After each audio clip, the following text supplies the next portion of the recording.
স্বাগতম জনাইছো সকলোকে মোৰ ইউটিউব চেনেল আসাম জেএনবিলৈ।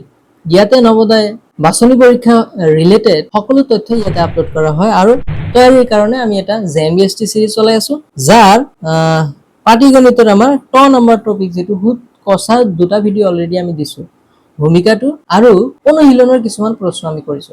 আজি এইটো টপিকৰ লাষ্ট আৰু থাৰ্ড ভিডিঅ হ'ব, যেটো তোমাৰ পূৰ্ববৰ্তী বৰ্ষৰ প্ৰশ্নসমূহ আৰু ইয়াৰ সমাধানসমূহ চাম, যিবোৰ নৱোদয় বাছনি পৰীক্ষা ক্লাছ 6ত অলৰেডি সুধিছিল। ঠিক আছে, আৰু আজিৰ ভিডিঅটো হ'ব ভিডিঅ নম্বৰ হ'ব ডে 31। ঠিক আছে, তো আমি আৰম্ভ কৰো। প্ৰথম প্ৰশ্নটো চোৱা, 1 নম্বৰ প্ৰশ্ন, আশিক ভগ্নাংশত প্ৰকাশ কৰিলে হ'ব। সিম্পলি তোমাক কি কৰিব লাগে, আশিক ভগ্নাংশত প্ৰকাশ কৰিব লাগে। আমাৰ কিহত দিয়া আছে, শতাংশত দিয়া আছে। ঠিক আছে, তেনেহলে চোৱা 80%। মই কি কৈছিলো যে শতাংশ চিহ্নটো যেতিয়া উঠাই দিবা, সলনি কৰিবা, তেতিয়া জাস্ট তুমি কি কৰিবা, 100 দি ভাগ কৰি দিবা সেই নাম্বাৰটো। তেনেহলে চোৱা 100 আমি চিহ্নটো উঠাই দিলো, আমি 80ক 100 দি ভাগ দিলো। ঠিক আছে, এতিয়া চোৱা 0 কেনসেল, 4 দি কিমান বাৰ যাব, 2 দি যাব 4 বাৰ, 2 দি যাব 5 বাৰ, সমান সমান 4/5। এটা আমাৰ ভগ্নাংশ হৈ যাব। ঠিক আছে, কিন্তু এটো আমাৰ অপচনত দিয়া নাই, তেনেহলে আমি ইয়াৰ আগত যেটো আছিল সেইটো আমাৰ आंसर হৈ যাব। ইয়াতে কি আছিল, 8/10 আছিল, আমি কটাকটি কৰি সেইটো বনালো। 8/10 সো আমাৰ অপচন এ দিয়া আছে। ঠিক আছে, আমাৰ অপচন নাম্বাৰ 1 হৈ যাব, মানে ইয়াক লঘিষ্ঠ আকাৰত যেহেতু ইয়াতে কোৱাও নাই, आंसर আমাৰ দুহেটা হৈ যাব, কিন্তু অপচনত যেহেতু দিয়া নাই, আমাৰ आंसरটো কি হৈ যাব, 8/10 হৈ যাব। বুজি পালা? তো আহি যোৱা নেক্সট কোৱেশ্চন লৈ। এটো আমাৰ কি কৰিছিল, 2004 চনত সুধিছিল প্ৰশ্নটো। এতিয়া আহি যোৱা, এটো 2004 চনত সুধিছিল কি, 240 টকাৰ 80% কৈ 400 টকাৰ 35% কিমান বেছি। মানে আমাৰ দুইটা সেপাৰেটলি ওলাব লাগিব। ওলাই আমি কি কৰিম, ডাঙৰটোৰ পৰা সৰুটো বিয়োগ কৰি দিম, সিম্পল। এতিয়া চোৱা, এটা হল 240 টকাৰ কিমান 80%, আৰু এটা হল 400 টকাৰ দিয়া তুমি আৰু 35%।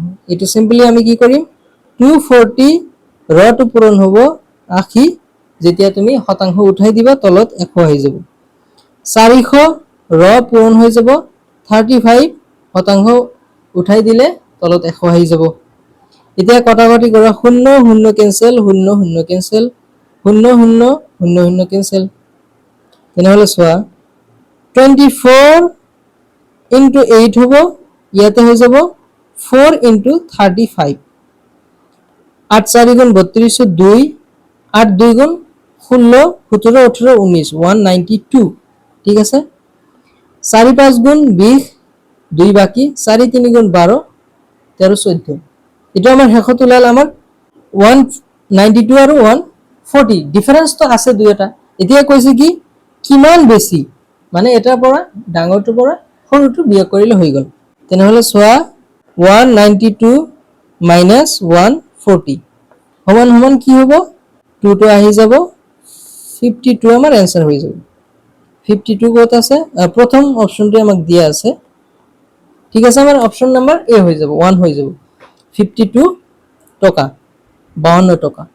বুজি পালা? এইটো অলপ দীঘল আছিল কিন্তু ইমান কঠিন নাছিল। ঠিক আছে, সেপাৰেটলি কৰিব লাগে, তোমাক এক্সামত সময় ল'ব, সেইকাৰণে তুমি প্ৰেক্টিস কৰিবা বেছিকৈ। যিমান প্ৰেক্টিস কৰিবা এইবোৰ ইজি হৈ যাব। ঠিক আছে, আহি যোৱা 3 নম্বৰ প্ৰশ্নলৈ। 10 কিলোমিটাৰৰ কিমান শতাংশই 10 মিটাৰ। ঠিক আছে, এইটো হল কিলোমিটাৰ, কিলোমিটাৰ আৰু মিটাৰ, মানে 10 কিলোমিটাৰক আমি মিটাৰলৈ লম প্ৰথম। ঠিক আছে, তেনেহলে 10 কিলোমিটাৰ সমান সমান কি হৈ যাব, 10 পূৰণ 1000 কিলোমিটাৰত 1 কিলোমিটাৰ। তেনেহলে 10ৰ লগত আমি কি কৰিম, 1000 মিটাৰ পূৰণ কৰিম, সমান সমান কি হৈ যাব, 10000 মিটাৰ হৈ যাব। এতিয়া কৈছে 10000 মিটাৰৰ কিমান শতাংশ 10 মিটাৰ। ঠিক আছে, এইটো সিম্পলি কি কৰা, ওপৰত আমাক 10 মিটাৰ হ'ব, তলত আমাৰ 10000 মিটাৰ হ'ব। আমি ভগ্নাংশত ললো এটোতো বুজি পালা যে 10,000 মিটাৰৰ মাজত 10 মিটাৰ ইয়াক আমাক কৈছে কি শতাংশলৈ ল'ব কৈছে আমি কি কৰিম এটো আমিতো জানো যেটো শতাংশলৈ পৰিৱৰ্তন কৰিব লাগে হেতু আমি জাস্ট 100 দি পূৰণ কৰিম আৰু শতাংশৰ চিহ্নটো বহাই দিম ঠিক আছে এতিয়া সোৱাত ওপৰৰ এটা শূন্য তলৰ এটা শূন্য কেনসেল এটো সাইডত দুটা শূন্য আৰু ইয়াত দুটা শূন্য কেনসেল তেনেহলে শেষত আমাৰ কি থাকি গল ওপৰত একো নাই 1 থাকিল তেনেহলে তলত থাকি গল মাত্ৰ 10 এটো আমাৰ কি হৈ যাব যেতিয়া একক তুমি 10 তে ভাগ দিবা কি হৈ যাব 0.1 পার্সেন্টেজটো লগত আহি যাব আমাৰ এনসাৰটো কি হৈ যাব 0.1 আমাৰ অপশন নম্বৰ 1 নম্বৰতে দিয়া আছে বুজি পালা এটো 10,000 ৰ 10 কিমান শতাংশ আমি পালো কি 0.1 শতাংশ বুজি পালা এতিয়া আহি যোৱা 4 নম্বৰ প্ৰশ্নলৈ 4 নম্বৰ প্ৰশ্নত কি কৈছে 0.075 ক শতাংশত প্ৰকাশ কৰিলে হ'ব এইটো তোমাক শতাংশত প্ৰকাশ কৰিব লাগে সোৱা 0.075 ঠিক আছে ইয়াক কি কৰিব লাগে আমাৰ শতাংশত পৰিৱৰ্তন কৰিব লাগে প্ৰথমে আমি দশমিকটো ইয়াৰ পৰা উঠাই দিম তেনেহলে দশমিক উঠাই দিলে 75 হ'ব দশমিকৰ পিছত আছিল 3 ঘৰ আমি 3টা শূন্য দিলো 1000 হ'ব এতিয়া আমি কি কৰিম শতাংশলৈ লবলৈ আমি 100 দি পূৰণ কৰিম আৰু শতাংশৰ চিহ্নটো বহাই দিম এতিয়া সব তলৰ দুটা শূন্য ওপৰত দুটা শূন্য কেনসেল 5 দি যাব দুবাৰ 5 দি যাব কিমান বাৰ 5 দি 15 বাৰ যাব ঠিক আছে তেনেহলে আমাৰ কি থাকিল 15 তলত থাকিল 2 ঠিক আছে শতাংশ কিন্তু এটোতে আনসাৰত দিয়া নাই এটো এতিয়া তুমি ভাগ কৰা 2 7 গুণ 14 থাকিব 1 শূন্য দিয়া 2 5 গুণ 10 আমাৰ আনসাৰ আহি যাব কিমান 0.075 পাৰ্সেন্টেজত ললে কি হ'ব 7.5% মানে 2 নম্বৰ অপশন বুজি পালা এটো এতিয়া আহি যোৱা কোশ্চেন নম্বৰ 5 যদি x ৰ 5% প্লাস 75 ৰ 16% ইকুয়াল টু 16 হয় তেন্তে x ৰ মান নিৰ্ণয় কৰা সিম্পলি তোমাৰ এটো ইকুয়েশন তোমাৰ সলভ কৰিব লাগে আৰু x ৰ মানটো তোমাৰ উলিয়াব লাগে এটো কি আছে x ৰ কি 5% plus 75 or কি 16% সমান সমান কি হয় 16 এটা আমাৰ ইকুয়েশন এটো সলভ কৰিব লাগে দেখাত ইমান দীঘল কিন্তু ইমান কঠিন নহয় সোৱা x ৰটো আমাৰ পূৰণ হ'ব 5 শতাংশটো যদি তুমি উঠাই দিয়া তলত 100 আহি যাব প্লাস 75 ৰটো উঠাই দিয়া তেনেহলে আমাৰ কি হৈ যাব পূৰণ আহি যাব 16 তুমি যদি শতাংশটো উঠাই দিয়া তেনেহলে আমাৰ তলত 100 আহি যাব সমান সমান 16 এটো বুজি পালা এতিয়া কটাকটি কৰা সৰু হৈ যাব আমাৰ 5 দি যাব 20 বাৰ আৰু ইয়াতে কিমান 25 দি যাব 3 বাৰ 25 দি যাব 4 বাৰ 4 যাব 16 ৰ মাজত 4 বাৰ মানে আমাৰ কি হল x divided by 20 plus 3 into 4 4 3 গুণ 12 হৈ যাব সমান সমান 16 আহিল এতিয়া আকৌ আহা x by 20 ৰাখি দিয়া 12 টো তোমাৰ যেতিয়া ইফালে যাব বিয়োগ হৈ যাব 16 ৰ পৰা ঠিক আছে তেনেহলে 16 ৰ পৰা যদি 12 বিয়োগ কৰা তোমাৰ আহি যাব 4 ঠিক আছে এতিয়া হেখত সোৱা x ইয়াতে দিশটো ভাগ হৈ আছে যেতিয়া সমান চিহ্নৰ ইফালে যাব কি হৈ যাব পূৰণ হৈ যাব তেনেহলে 4 আছিল আমাৰ হেখত 4 পূৰণ 20 হৈ যাব মানে x = 4 2 গুণ 8 মানে 80 হৈ যাব আমাৰ आंसर মানে আমাৰ 2 নম্বৰ যেটো অপচন আছে হেতু আমাৰ आंसर হৈ যাব বুজি পালা এটো অলপ দীঘল আছে কিন্তু ইমান কঠিন আছিল তুমি প্ৰেক্টিস কৰিবা যিমান প্ৰেক্টিস কৰিবা এবোৰ ইমান কাৰেক্ট আৰু অলপ সময়তে হৈ যাব বুজি পালা এতিয়া আহি যোৱা 6 নম্বৰ প্ৰশ্ন 30 জন ছাত্ৰ ছাত্ৰীৰ ভিতৰত 40 জন 40% লৰা বয়স হয় ঠিক আছে আৰু বাকিখিনি ছোৱালী গাৰ্লছ হয় শ্ৰেণীটোত ছাত্ৰীৰ সংখ্যা কিমান মানে গাৰ্লছৰ সংখ্যা কিমান ঠিক আছে এটো বস্তু ধ্যান দিয়া সোৱা 30 মুঠ স্টুডেন্ট হয় মানে গার্লস প্লাস বয়েজ মিলি কিমান 30 হয় ঠিক আছে এতিয়া বয়েজ গার্লস ঠিক আছে বয়েজ কিমান আছে 40% তোমাক কোৱা নাই কিমান 40% আছে বয়েজ তেনেহ'লে গাছ কি হৈ যাব 60% হৈ যাব, দুয়োটা মিলি 100%। এতিয়া বাকীখিনি ছোৱালী মানে শ্ৰেণীটোত ছাত্ৰীৰ সংখ্যা কিমান, এতিয়া আমাৰ এইটো পাৰ্চেণ্টেজ উলিয়াব লাগে। চিম্পলি উলিয়াব পাৰা যে কিমান 30ৰ 60%, ঠিক আছে। তেনেহ'লে 30 ইনটু 60 শতাংশটো ইয়াৰ পৰা উঠাই দিলে 100 তলত আহি যাব। এতিয়া 0 0 কেনসেল 0 0 কেনসেল সমান সমান 3 6 গুণ কি হৈ যাব 18। আমাৰ এনসাৰটো কি হৈ যাব 18। ক'ত আছে 3 নম্বৰ অপচন। বুজি পালা? তুমি এই পিনৰ পৰা ওলাব পাৰা, কি কৰিবা 40% ওলাবা, বয়সটো আহি যাব। এতিয়া বয়সৰ পৰা সৰ্বমুঠ যেটো আছে 30 তাৰ পৰা মাইনাস কৰি দিবা, গাৰ্লছটো ওলাই যাব। বুজি পালা? এতিয়া আহিছো নেক্সট প্ৰশ্নলৈ। প্ৰশ্নটো কি 7 নম্বৰ প্ৰশ্ন। 12ৰ 12% প্লাস 12ৰ মান কি কৈছে 12ৰ 12% যোগ 12, এটো একেবাৰে ইজি। চোৱা 12 পূৰণ 12% মানে 12 তলত 100 আহি যাব যেতিয়া তুমি শতাংশ চিহ্নটো উঠাই দিবা আৰু 12। তেনেহলে কি হৈ যাব 12 12 গুণ 144 আমি জানো, তলত 100 যোগ 12।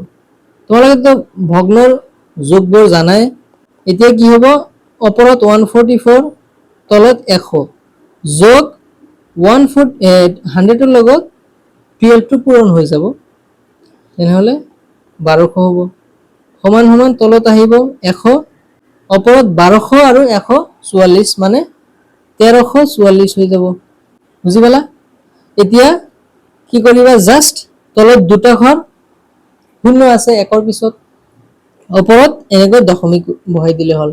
ঠিক আছে, তেনেহলে 13.44 কত আছে আমাৰ 3 নম্বৰ অপশনটো আমাৰ হৈ যাব। বুজি পালা? এইটো জাস্ট তোমাৰ সলভ কৰিব লাগে। তলত 100 আছে, 100 দি যদি ভাগ দিয়ে কি হ'ব দুটা ঘৰ আগত তোমাৰ দশমিকটো বহি যাব। ঠিক আছে, আহি যোৱা 8 নম্বৰ প্ৰশ্নলৈ। টকাৰ কি কৈছে 20%, 1 টকাৰ 20%। এটা তুমি মুখে মুখে কৰিব পাৰা। 1 টকাক যদি তুমি 100 ভাগ কৰা তাৰ পৰা 20% মানে 20 পয়সা। 20% পার্সেন্টেজ উঠাই দিয়া 20 ডিভাইডেড বাই 100 হৈ যাব। ঠিক আছে, তেনেহলে কি হৈ যাব 1/5 হৈ যাব, মানে তুমি 2 দি যেতিয়া কাটাকাটি কৰি। এটা আমাৰ ভগ্নাংশত আহিল, এটা আমাৰ কি 1 টকা ইমান শতাংশ আহিল। এতিয়া 1 টকাটো যদি তুমি পইচালৈ কনভার্ট কৰিবা মানে 100 দি তোমাৰ পূৰণ কৰিব লাগিব। 1 টকাক যেতিয়া পূৰণ কৰিবা, পূৰণ কৰিলে কি হৈ যাব 5 দি কিমান বাৰ যাব 5 ইমান পইচা আহি যাব।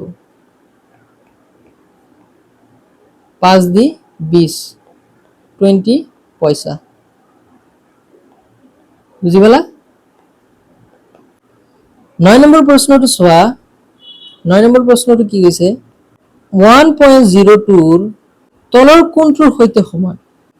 এটো আমাক দশমিকত দিয়া আছে, মানে শতাংশত ল'ব লাগে। গোটেইকেইটা শতাংশত দিছে, আমি শতাংশত লৈ ইয়াৰ লগত মিলাই চাম কোনটোৰ লগত মিলে। ঠিক আছে, তেনেহলে চোৱা 1.02 যেতিয়া তুমি দশমিকত শতাংশত ল'বা প্ৰথমে তোমাক ভগ্নাংশত ল'ব লাগিব, মানে দশমিকটো উঠাই দিব লাগিব। 102 দশমিকটো উঠাই দিলো মানে তলত 100 আহিব, যেহেতু দশমিকৰ পিছত 2 ঘৰ আছে। ঠিক আছে, এতিয়া আমি ভগ্নাংশত ললো। এতিয়া ভগ্নাংশ যেতিয়া শতাংশত ল'বা কি কৰিবা 100 দি পূৰণ কৰি চিহ্নটো বহাই দিলে হ'ল। সিম্পলি তোমাৰ কি হ'ব 0 100 100 কেনসেল, মানে 102%। 102% চোৱা 4 নম্বৰ অপশনত দিয়া আছে। বুজি পালা? এইটো আগতে কনফিউজ নহবা, চোৱা লাষ্টত দিছে এইটো অপশনটো 102%, 102%। আহি যোৱা 10 নম্বৰ প্ৰশ্নলৈ। এটা মানুহে তেওঁৰ আয়ৰ 25% সঞ্চয় কৰে, মানে জমা ৰাখে কিমান 25%, মানে তাৰ 4 ভাগৰ 1 ভাগ। 100% যদি তুমি ভাগ কৰা 25 দি 1 ভাগ আহি যাব, মানে তেওঁ কি কৰে তেওঁ অৰ্জন কৰাৰ পৰা কি 25% জমা ৰাখে।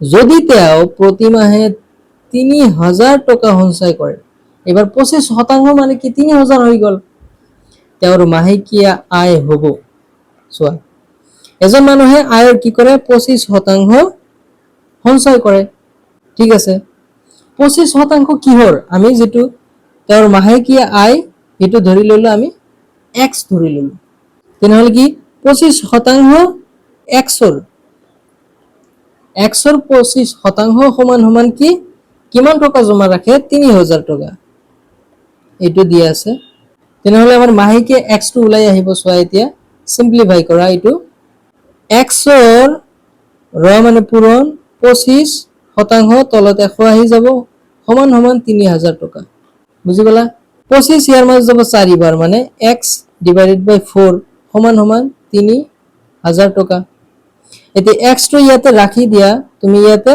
ভাগ হৈ আছে ইয়াতে আহি কি হৈ যাব পূৰণ হৈ যাব ঠিক আছে সমান 3000 into 4 মানে x equal to কি হৈ যাব 4 3 গুণ 12 আৰু 3টা শূন্য এটা দুটা তিনিটা x সমান কি ইমান টকা ঠিক আছে 12000 টকা কত আছে 2 নম্বৰ অপচনটো চোৱা 12000 টকা বুজি পালা প্ৰথমে আমাৰ কি মাহেকীয়া যেটো আয় যেটো আমাক ওলাব দিছে হেটো আমি x ধৰিলাম এতিয়া কিমান অংশতে সঞ্চয় কৰে জমা ৰাখে 25% কিহৰ এক মাহৰ কিহৰ ৰটো তোমাৰ পূৰণ হৈ যাব বুজি পালা আৰু সমান কিমান টকা 3000 টকা সঞ্চয় কৰে মানে 25% সমান 3000 টকা ঠিক আছে যেটা আমি এইটোত কৰিছো বুজি পালা এতিয়া আহি যোৱা 11 নম্বৰ প্ৰশ্নলৈ 11 নম্বৰ প্ৰশ্ন কি কৈছে 1994 চনৰ মাৰ্চ মাহত এখন গাড়ীৰ দাম আছিল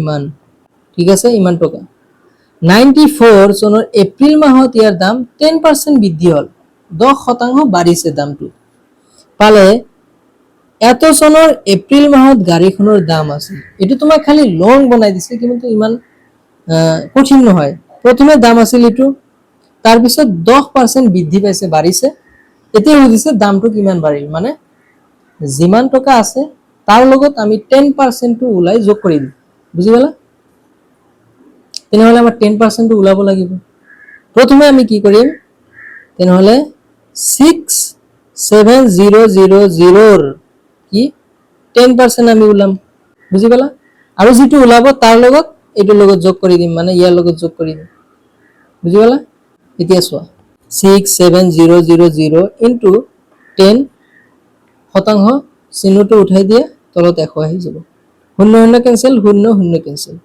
সমান 6700 এটা আমাৰ কি হল যেটো দাম বৃদ্ধি পাইছে 10% যে বৃদ্ধি পাইছে হেতু এতিয়া আমি কি কৰিম আমাৰ প্ৰশ্নত কি দিছে গাড়ীখনৰ দাম আছিল এপ্ৰিল মাহত মানে দামটো যে বাঢ়াৰ পিছত দামটো কিমান হ'ব তেনেহলে কি কৰিম 67000 যোগ 6700 সমান 007 6 12 13 1 বাকি 6 7 73700 আমাৰ 4 নম্বৰ অপচনটো বুজি পালা এইটো প্ৰশ্নটোৰ এই সমাধানটো বুজি পালা ন প্ৰথমে আমাৰ দাম আছিল এটা 10% বৃদ্ধি হৈছে আৰু এটা দাম হৈছে সেই দামটো তোমাৰ উলাব লাগে তেনেহলে আমি কি কৰিম যেটো দাম আমাৰ আছিল আগত হেতুটো থাকিবই আৰু 10% যে বৃদ্ধি হল এটো আমি দুইটা যোগ কৰি দিম এতিয়া যোগ কৰি দিম আমাৰ পিছৰ যেটো দাম হ'ব এটো ওলাই যাব আমি হেতুৱে কৰিম ঠিক আছে এতিয়া আহি যোৱা 12 নম্বৰ প্ৰশ্নলৈ 5 ৰ 100% কৈছে যোগ 1 ৰ 5% এটো সিম্পল হয় চোৱা কি কৈছে 5 ৰ 100% যোগ 1 ৰ 5% ঠিক আছে তেনে 5 ৰ পূৰণ হ'ব 100 আমি কি কৰিম শতাংশটো যদি উঠাই দিয়া তলত 100 আহি যাব যোগ 1 ৰ মানে আমাৰ পূৰণ হৈ যাব 5% তলত আমাৰ 100 আহি যাব যেতিয়া তুমি শতাংশ চিহ্নটো উঠাই দিবা এতিয়া চোৱা 100 কেনসেল ইয়াতে 100 কেনসেল তেনেহলে আমাৰ 5 আৰু 5 থাকি গল মাজত প্লাস থাকি গল 5 + 5 = 10 আমাৰ आंसरটো 1 নম্বৰত দিয়া আছে বুজি পালা এইটো 1 নম্বৰ প্ৰশ্ন 1 নম্বৰ অপচনটো হৈ যাব বুজি পালা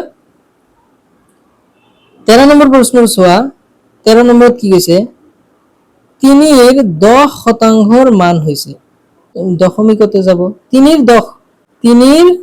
10% তেনেহলে 3 পূরণ 10 তলত আমার 100 আহি যাব 0 ক্যান্সেল 3 তলত 10 মানে 0.3 কি হ'ব এটো হয়তো 0.3 টো আমার आंसर হৈ যাব বুজি পালা 0.3 কত আছে 0.3 আমার 2 নম্বৰ অপশনটো হৈ যাব বুজি পালা এটো ন এতিয়া হৈ যায় আজিৰ লাস্ট সেকেন্ড কোশ্চেন 14 নম্বৰ যেটো 600 জন ছাত্ৰ ছাত্ৰীৰ ভিতৰত 240 জন ছাত্ৰী এটা ছাত্ৰীৰ শতাংশ নিৰ্মাণ কৰা আমি আগৰ প্ৰশ্নত আমি শতাংশ দি ছাত্ৰীৰ সংখ্যা নিৰ্মাণ কৰিছো এতিয়া ছাত্ৰীৰ সংখ্যা দিয়া আছে হেতু দি আমি কি কৰিম ছাত্ৰীৰ শতাংশ আমি ওলাম ঠিক আছে তেনেহলে সিম্পলি সৰ্বমুঠ ছাত্ৰ ছাত্ৰী হল 600 তাৰে মাজত হল কি 240 জন জনী ছাত্ৰী ছাত্ৰীৰ সংখ্যাৰ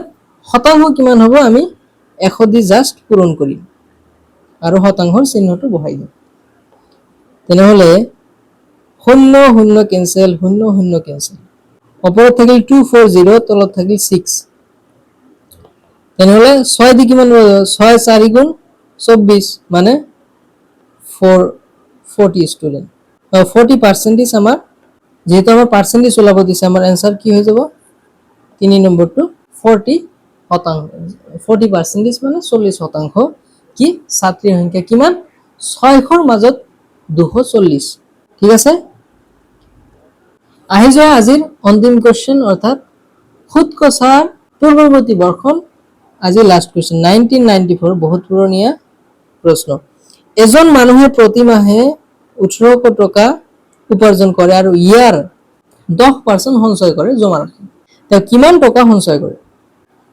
এটো একেবাৰে সহজ কিয় এটো আমাৰ উপাৰ্জন কৰে আৰু 10% টো তা সঞ্চয় কৰে জমা ৰাখে কেৱল আমাৰ কি কৰিব লাগে এই 10% টো উলাব লাগে সোৱা তেনেহলে কিহৰ 10% 1800ৰ 10% তেনেহলে 18 পূৰণ তলত আহি যাব 100 0 ক্যান্সেল 0 ক্যান্সেল মানে 180 এত টাকা 180 টাকা কত আছে এক নম্বৰতে দিয়া আছে ঠিক আছে বুজি পালা ন লাস্ট অন্তিম কোশ্চেনটো এবাৰ এই তোমাৰ কেৱল প্ৰশ্ন পঢ়ি বুজিব লাগে যে এটো কি কৈছে ঠিক আছে বাকি নেক্সট যেটো ভিডিও আহিব নতুন এটা টপিক আহিব আমাৰ ট নম্বৰ টপিক আমি শেষ কৰিলো আজি নেক্সট আহিব ঠ নম্বৰ টপিক ঠিক আছে আজিৰ কাৰণে ইমানেই ধন্যবাদ সকলোকে ইমান ধৈৰ্য সহকাৰে তোমালোকে চালা আৰু চেনেলটো যদি সাবস্ক্ৰাইব কৰা নাই তোমালোকে সাবস্ক্ৰাইব কৰিবা ইয়াতে Navodaya related Navodaya entrance related সকলো তথ্য ইয়াতে আপলোড কৰা হয় আৰু কোনো ধৰণৰ যদি ডাউট থাকে তোমালোকে কমেন্টত সুধিব পাৰা তাতে মই আনসাৰ দিবলৈ চেষ্টা কৰিম ঠিক আছে ধন্যবাদ আকৌ লগ পাম আগন্তুক ভিডিঅ